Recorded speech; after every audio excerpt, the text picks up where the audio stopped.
You're watching LMCC, your community TV.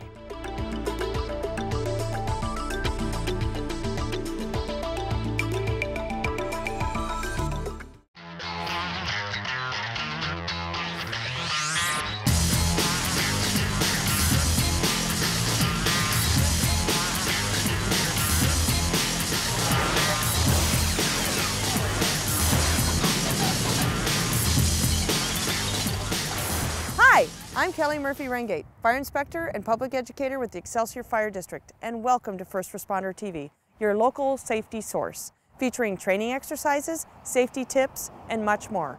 Here's what's coming up on First Responder TV.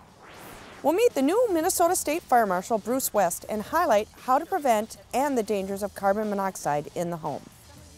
Jason Maas, the 2014 Mound Firefighter of the Year, goes above and beyond to serve the community on making a difference.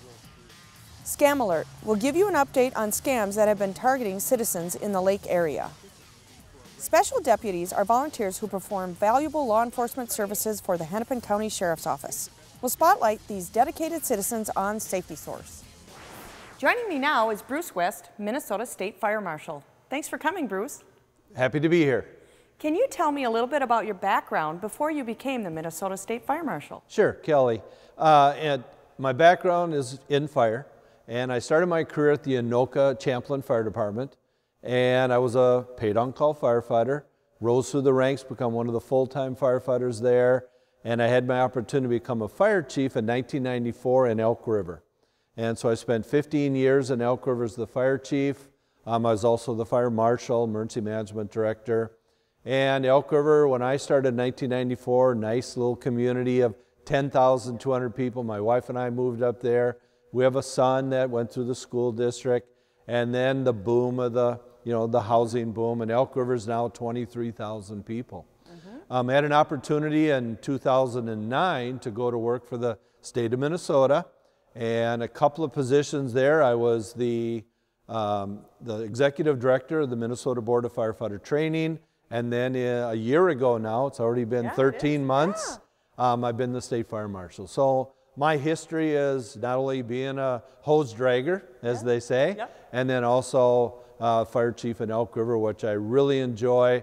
The one thing I miss about Elk River being the fire chief is the people. You always miss the people. You know, so but my opportunity was great, gave me a lot of contacts. I was also the president of the Minnesota State Fire Chiefs for 2 years, back in 06 and 07. So another opportunity for me to meet a lot of people, around the state of Minnesota. Very neat. Can you tell us about the position of being the Minnesota State Fire Marshal? Yeah, the Minnesota State Fire Marshal is a very busy position. We have a division of 58 people, and we have various teams within our division. We have our fire code team. They're the group that looks at, and works with fire code, not only adoption, but also fire codes, and work with, fire departments around the state, fire chiefs around the state, with code compliance. They do sprinkler plan reviews, things like that. We have a school team that go and inspect public schools around the state of Minnesota. We have approximately 1,700 public schools around the state. And so our inspection team from the schools will go around once every 3 years to make sure code compliance in the schools. We have a healthcare team. They go around to hospitals, clinics, nursing homes around the state of Minnesota. We work with the federal Centers for Medicare and Medicaid and do the code compliance again when it comes to healthcare around the state of Minnesota. One of our most important, and I don't want to single out one, but is our fire safety, our life, fire and life safety educators. Not only do we do the youth fire setter program, but we also have our fire and life safety educator with Amanda Swenson. She works with departments all over the state. The unfortunate for us is we only have one. And Amanda is very busy, getting her fire prevention message out there, as Kathy is very busy with our youth fire setter program. So that's just a few of the teams that we have. We have our support staff and things like that, but that is the State Fire Marshal Division. You also have an investigation team. Absolutely, thank you.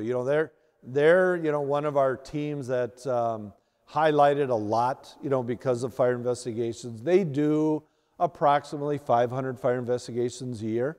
Some of those might be a simple consult on the phone.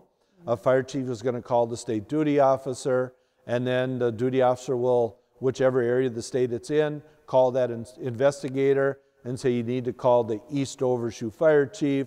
They've got a structure fire and they need some assistance. Some of it might be a simple consultation. Others is on-scene, fire investigation. Many times we'll work in conjunction with the locals. Keep in mind that even though we're there, it's their fire. We don't come in and take over. We're simply assisting the locals in fire cause and determination of that fire. Okay. So how does the Minnesota State Fire Marshal's office serve the public other than the teams? Well, we get many questions every day, from citizens. Lately, and I know we'll talk about it shortly, is carbon monoxide. We'll get questions about carbon monoxide. We'll get questions about codes. They'll go to a restaurant and they see something that and it's interesting every day. We'll get somebody who calls, I saw this exit and it just seemed blocked, or something like that. Or we get calls about when they go to church in the winter time, Christmas time. Is it legal to do this in my church? And we love those questions because we can get ahead of the game. If they're putting up decorations, a person will call and say, is it legal to do this in this building or something like that? And we'll get, but the general public will call our office just with, questions about hazards they may see in their community. And so we'll address those hazards. Okay, and we'll put the number up for the public so they can Absolutely. have that number and the website. Yep, absolutely. So tell me your favorite thing about being the Minnesota State Fire Marshal. I love the public. It's fun for me to get out, and talk to the citizens, talk to local cable TV, have a piece like this that you're doing today, which I think is great, but then also getting around to the fire departments. There are 782 fire departments around the state of Minnesota, and we have 15 different regions. They have a lot of regional fire meetings, things like that. I enjoy getting out to the departments, talk to the fire chiefs, talk to the firefighters. That's the fun part of the job, is just getting out and talking to the firefighters and the general public. I agree. That's a fun part of my job too. Yep. As you mentioned, we are doing a segment about carbon monoxide and carbon monoxide poisoning. Can I ask you a couple of questions? Absolutely. You bet. So what's carbon monoxide and where is it found? Well, carbon monoxide is a colorless, odorless gas that will, come into a home from gas appliances. It could be from natural gas, LP, propane, within your home. Could come from a stove. One of the causes is the non-combustion, the improper combustion. And the easy way to make sure that all of your gas appliances are working correctly is to call before the heating season, the winter, have a heating company come out and check all your appliances. Check your furnace, check your stove. Just make sure that they're performing properly. Okay. So why in the winter are carbon monoxide poisoning incidents and deaths more common? Well, it's a great question. And in the wintertime, our furnaces are working harder. We have snow up on the roofs that could block vents. We get the extreme cold where we could have some ice that may ice up your vent if it's a vertical vent that's going, through the roof. You could have horizontal vents that are coming out the side of a house and maybe they're blocked with snow drifts. We get a lot of wind in Minnesota, so you can get that swirling wind. You may get a big drift that blocks that. And so with that improper draft of the carbon monoxide going either horizontally or vertically, you could get a backdraft and that carbon monoxide is coming into the house. Are carbon monoxide alarms required in Minnesota homes? They are. Most people are unaware of that. Back in 2008, 2009, there was the requirements for not only homes, single-family homes, but also the multi-family homes, the apartments, etc. And so you can look on the State Fire Marshal website for the information. We have a fact sheet that talks about the requirements for carbon monoxide detectors, but they are required. The one thing that there's nobody that's coming into your home to check, there's no carbon monoxide police as such, Yes. but it's your self-regulation, ensuring the fact that you have that carbon monoxide alarm in your home. How would I determine how many carbon monoxide alarms I need in my home? It's a great question. It's real, we think it's very simple. If you've got a Rambler home, a 2-level home, have one on each level. You know, have it at least, you know, within, 10 feet of a sleeping area. You know, you want to have it a little bit of ways from your mechanical room. Don't put it right in the mechanical room. Have it just outside the mechanical room. Is there anything else you would like to add about yourself or carbon monoxide?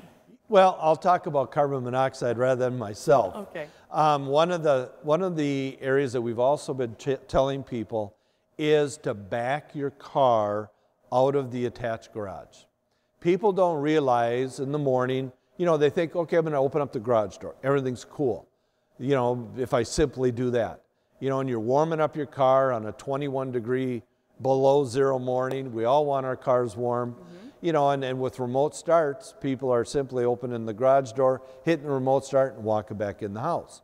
But 2 or 3 times coming in and out of the house, the cold air is going to come into the house very quickly, and the carbon monoxide is mixed with the cold air. So 3 or 4 times coming in, now you've got carbon monoxide in the house. Back the car out of the garage, keep the muffler away from, the garage itself, and you're going to have the safety factor of not having that carbon monoxide come into the house, because that can very quickly elevate the carbon monoxide level in the home. Well, thank you so much, Bruce, for coming and spending the time with us and talking about yourself and carbon monoxide. Now we'll head to a home and talk about how to prevent and the dangers of carbon monoxide. Carbon monoxide is produced by gas or wood-fueled appliances like this fireplace, or your furnace, your clothes dryer, or your water heater, just to name a few. One of the ways to prevent carbon monoxide poisoning in your home is to have your gas-fueled appliances maintained and inspected and tested yearly by a licensed or certified technician. When you want to warm up your vehicle, you want to pull it out of the garage, because you want to make sure that carbon monoxide that's coming out of the exhaust is well ventilated outside and not filling up your garage and your house with carbon monoxide. And to all of you that like to ice fish and have fish houses that bring out those gas-fueled portable space heaters or have the wood stoves in your fish houses, you want to make sure that those fish houses are well ventilated. Some of you can sit in those fish houses all day and ice fish, but you want to get outside and you want to get fresh air, and you want to bring that fresh air back into the fish house to have it ventilated. And if you're going to stay in your fish house overnight, it's not a bad idea to buy a battery-operated carbon monoxide detector and have it in your fish house. The signs and symptoms of carbon monoxide poisoning are very similar to flu. You can have a headache, you can feel nauseous, dizzy, vomiting. Those type of symptoms can be carbon monoxide poisoning. Or if you're leaving your home, and when you leave your home you feel better, and when you come back you get sick again, or a dull headache, or those flu symptoms, it could be a sign that you have carbon monoxide in your home. Call 911 or go to your doctor immediately. Gas-fueled appliances make our lives very comfortable. They keep us warm, keep our water hot, and dry our clothes. One thing people need to know about gas-fueled appliances and carbon monoxide is you can't smell, taste, or see carbon monoxide. So if you come home and you smell rotten eggs, that could be a gas leak. But also, if you smell something unusual and it's coming from one of your appliances, it could be that that appliance is malfunctioning, and the end result could be carbon monoxide poisoning. You want to get out of your house, call 911, and stay outside until the first responders come. Because if there's something wrong with your appliance, they have the tools to come in and advise you properly. Now let's talk about buying a carbon monoxide detector. Just like when you go out and you buy a vehicle for your family, you do your research and you look at the safety features. The same is with a carbon monoxide detector. You want to do your research and look at different types and the different models. Carbon monoxide detectors, or alarms as they're also called, come with a 3 to 10 year lifespan. You want to check that out. Then you want to buy just a carbon monoxide detector. You want to avoid those dual detectors because you want your detector to have its one and only job, and that's detecting carbon monoxide. You also want to get one that you can either hardwire into your home or plug into an outlet with the battery backup. That battery backup's there, so when you run out of power goes out, you have a backup battery for your carbon monoxide detector. Another thing you want to look for is a digital readout. That way, if there is a carbon monoxide poisoning in your home, you can look at that digital readout, and when you call 911, they're going to ask you for that readout. Once you give them that readout, they're going to pass that information on to the first responders, which will be police and fire. Another thing you want to know is you got to test your carbon monoxide detector just like you would your smoke alarms. You want to test them once a month, and you also want to change the batteries out when you change your clocks, when you spring ahead or fall back in the fall. When your carbon monoxide alarm sounds or you suspect that you have carbon monoxide poisoning, get out and stay out of your home. Call 911 from a cell phone or a neighbor's house and wait outside until the first responders arrive. They will tell you when and if you can go back in your home.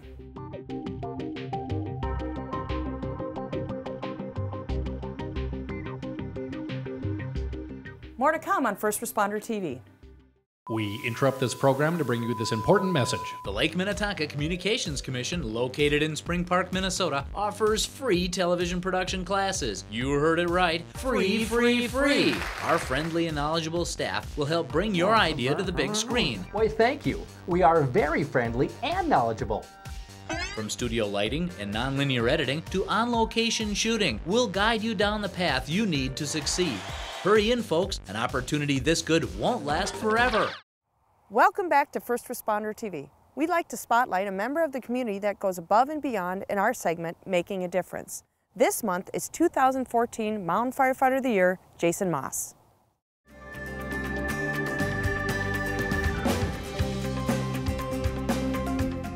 It was a surprise, but a nice surprise.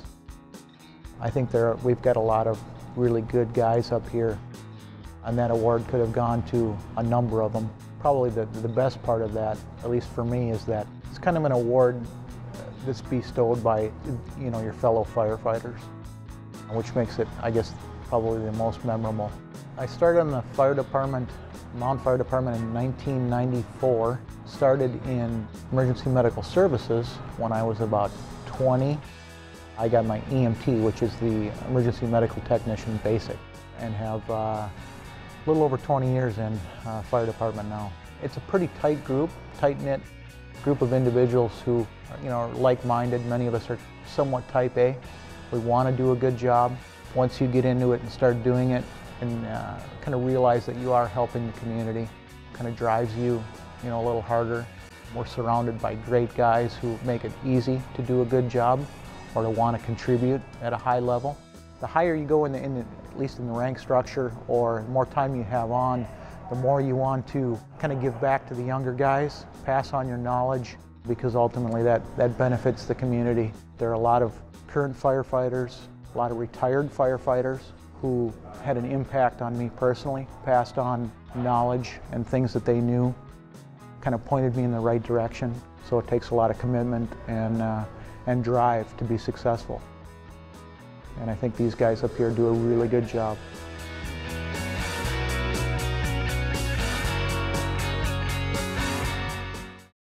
It's time for Scam Alert. This segment alerts the public on scams that have been reported to local police departments.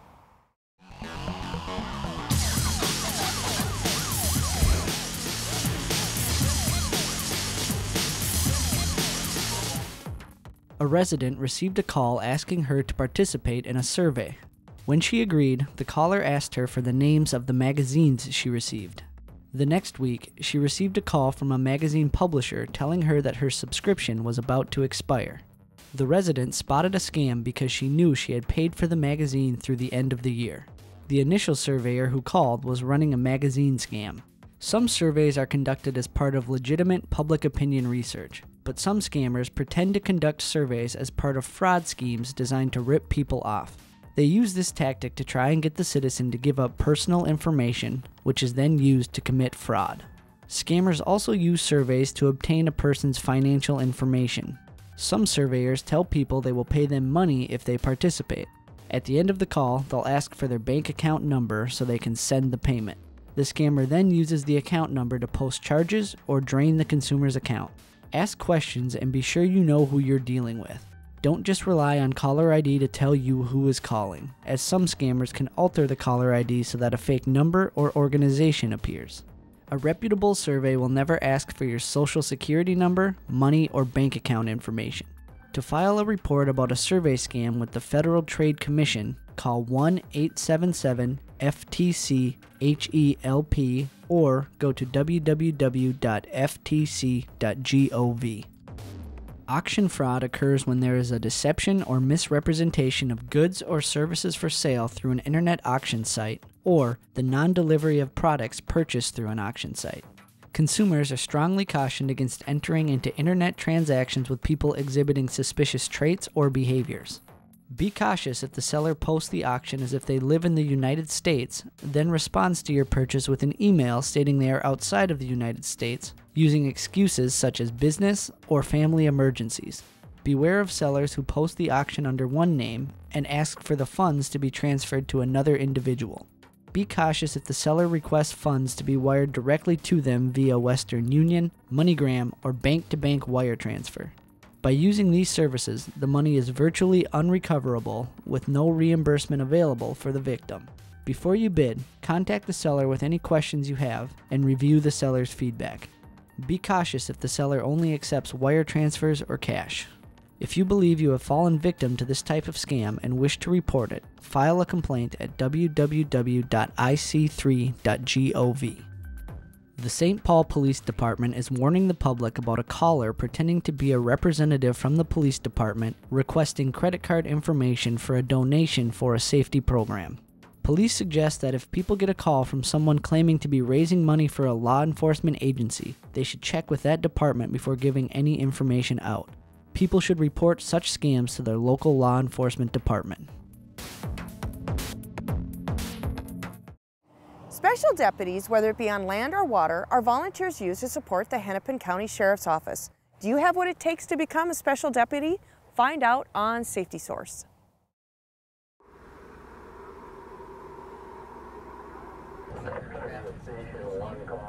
(1682) all stations on perimeter. First of all, I just want to thank all of you for being here. At about 3 o'clock Thursday afternoon, the scene at Cedar Lake was abuzz with uncertainty. There's a woman that's been missing for at least a day. They were rescue crews and dive team. People noticed tracks in the snow leading up to open water. There's footprints around her car. There's footprints leaving her car. They're both going towards the woods, but they're also going towards the water. Among the crew, 4 civilian volunteers.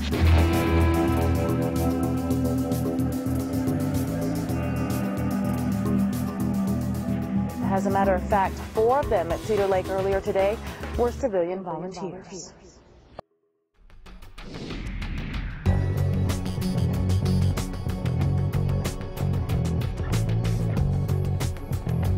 Special deputies are civilian volunteers. They're highly trained, and the expectations at the Sheriff's Office are very high.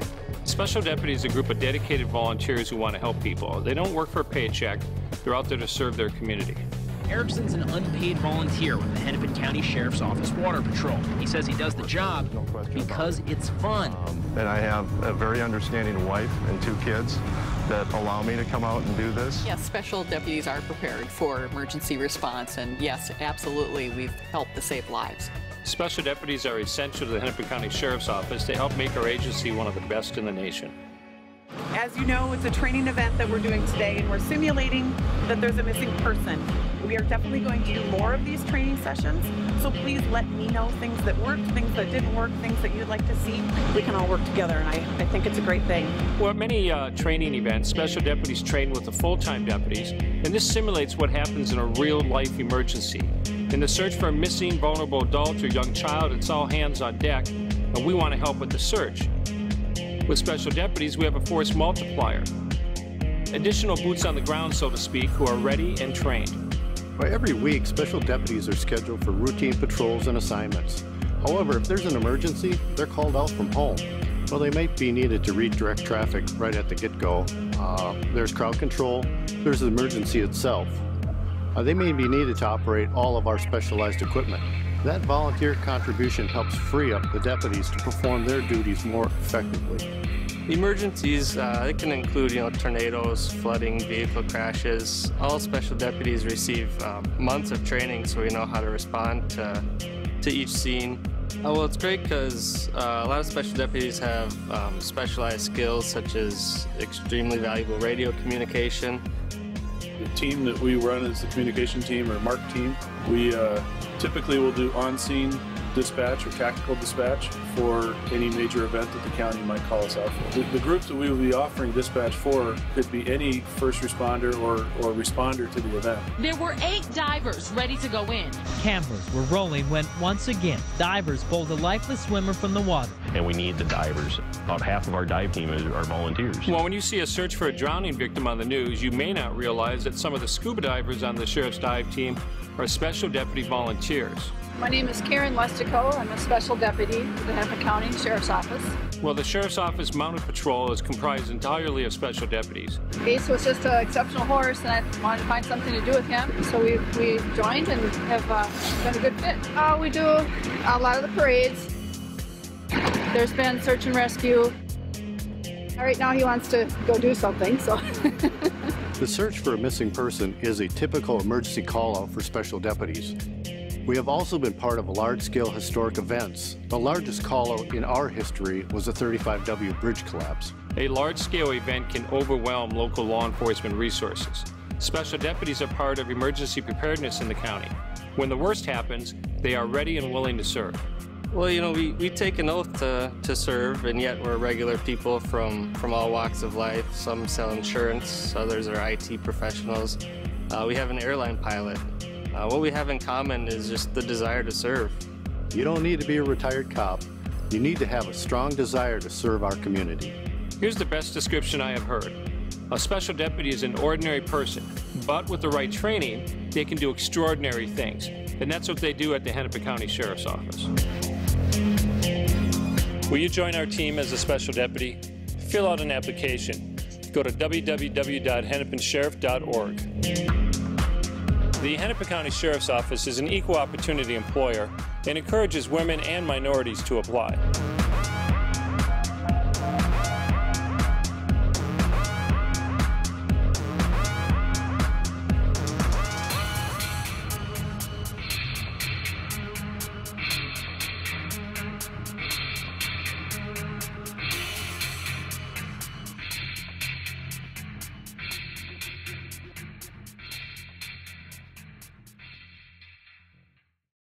Thank you for watching First Responder TV. If you have an idea for a segment or a public safety or fire prevention event, please let us know.